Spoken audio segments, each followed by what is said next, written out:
पहले कबाड़ी, फिर भिखारी और इसके बाद ऑटो वाला। 11 अक्टूबर को क्या हुआ था? नमस्कार, आदाब, सत श्री अकाल। आज एक नई क्राइम स्टोरी के साथ हाजिर हूँ मैं, आपका दोस्त सौरभ मिश्र, और आप देख रहे हैं रिस्की क्राइम न्यूज़ चैनल। आखिर राजधानी दिल्ली में उस काली रात को क्या हुआ था? चलिए सुनते हैं पूरी घटना। देश की राजधानी दिल्ली का भीड़ भाड़ वाला इलाका सराय काले खा। तारीख 11 अक्टूबर 2024 और आधी रात के लगभग 3 बजे का वक्त। दिल्ली पुलिस के पास एक कॉल आती है। फ़ोन करने वाला शख्स बताता है कि इलाके में एक महिला बेसुध और बुरी हालत में पड़ी है।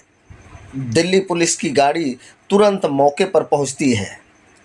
महिला के शरीर से खून बह रहा था और उसकी हालत काफ़ी नाजुक थी। महिला को फौरन एम्स के ट्रामा सेंटर पहुंचाया जाता है, जहां जांच के बाद डॉक्टर बताते हैं कि उसके साथ गैंग रेप हुआ है। जांच में भी पता चलता है कि पीड़िता उड़ीसा की रहने वाली है और मानसिक तौर पर विक्षिप्त है। मौके पर पुलिस के आला अफसर भी पहुंचते हैं और केस की तफ्तीश के लिए तेज तर्रार अफसरों की 10 टीमें गठित कर दी जाती है। पीड़िता इस हालत में नहीं थी कि उसके साथ दरिंदगी करने वालों का हुलिया या कोई सुराग बता सके। ऐसे में पुलिस के लिए पूरी तरह से ये एक ब्लाइंड केस था। पुलिस के सामने सबसे बड़ी चुनौती पीड़िता से उन लोगों के बारे में जानकारी जुटाने की थी जिन्होंने उसके साथ दुष्कर्म किया। इसके लिए पुलिस एक प्लान बनाती है। अखबार टाइम्स ऑफ इंडिया के मुताबिक दिल्ली पुलिस की एक महिला कांस्टेबल को सामाजिक कार्यकर्ता बनाकर पीड़िता के पास भेजा जाता है और साथ ही एम्स मैनेजमेंट से बातचीत के बाद एक महिला ओडिया ट्रांसलेटर भी नर्स के कपड़ों में उनके पास भेज दिया जाता है। धीरे धीरे पीड़िता का भरोसा इन दोनों महिलाओं पर बन जाता है। जब उससे घटना के बारे में पूछा जाता है तो वो उंगली के इशारे से बताती है कि उसके साथ हैवानियत करने वाले 3 लोग थे।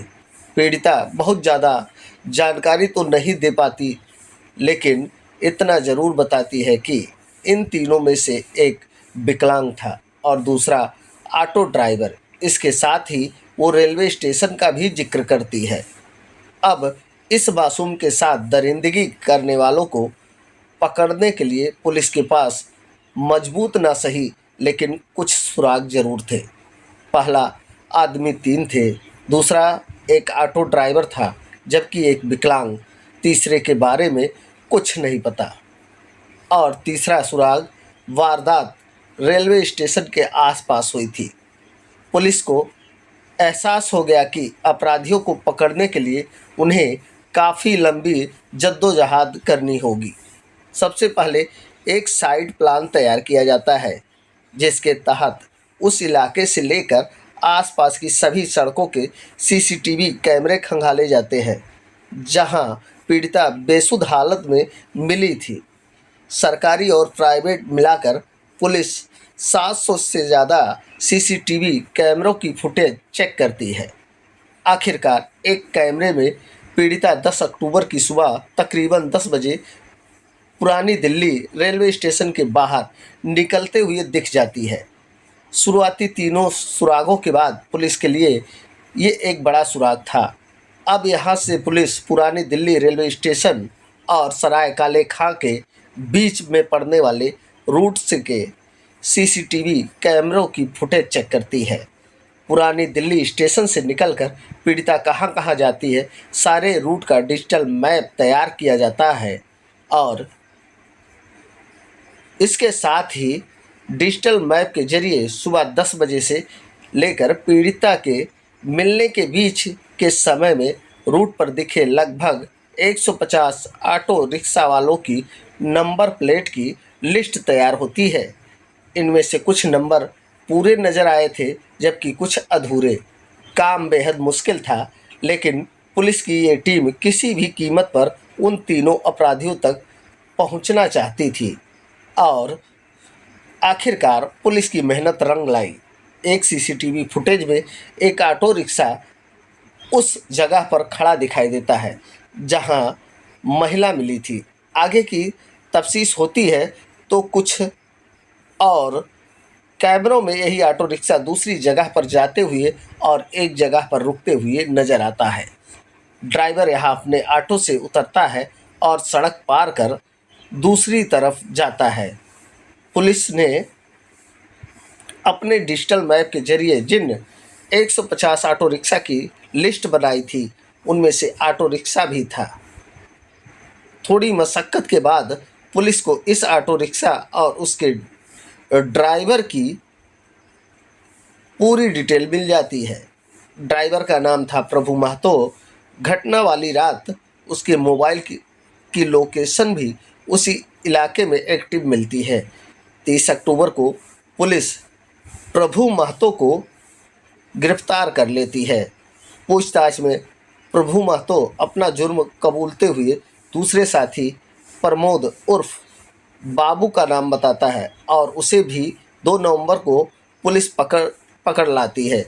इनसे पूछताछ के बाद 4 नवंबर को तीसरे आरोपी मोहम्मद शमसुल को भी गिरफ्तार कर लिया जाता है। इनमें प्रभु महतो ऑटो चलाता था, वही प्रमोद की कबाड़े की दुकान है। मोहम्मद शमसुल दोनों पैरों से विकलांग है और सड़कों पर भीख मांगता है। पूछताछ में तीनों बताते हैं कि घटना वाली रात सबसे पहले प्रमोद ने पीड़िता को सड़क पर घूमते हुए देखा था। वो शराब के नशे में था और उसने ही सबसे पहले उसके साथ दुष्कर्म किया। इसके बाद वहां शमसुल पहुंचा, उसने भी शराब पी रखी थी और प्रमोद के बाद शमसुल ने महिला के साथ हैवानियत की। इन दोनों को दुष्कर्म करते हुए प्रभु महतो ने देख लिया और उसने भी महिला के साथ अपने ऑटो में दरिंदगी की। इसके बाद महतो पीड़िता को सराय कालेखा इलाके में फेंककर फरार हो गया।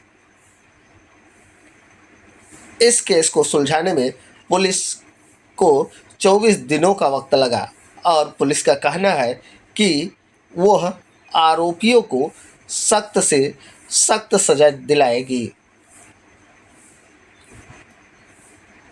ऐसी घटनाओं के बारे में बताने का हमारा उद्देश्य आपको विचलित करना नहीं है, बल्कि आपको सतर्क करना है, जिससे भविष्य में किसी के साथ ऐसी कोई घटना ना हो। इसी के साथ मैं आप सभी से अलविदा चाहता हूँ। कल फिर नई घटना के साथ मिलते हैं। तब तक के लिए नमस्कार, आदाब, सत श्री अकाल, जय हिंद। स्वस्थ रहे, मस्त रहे और अपने परिवार का ख्याल रखें।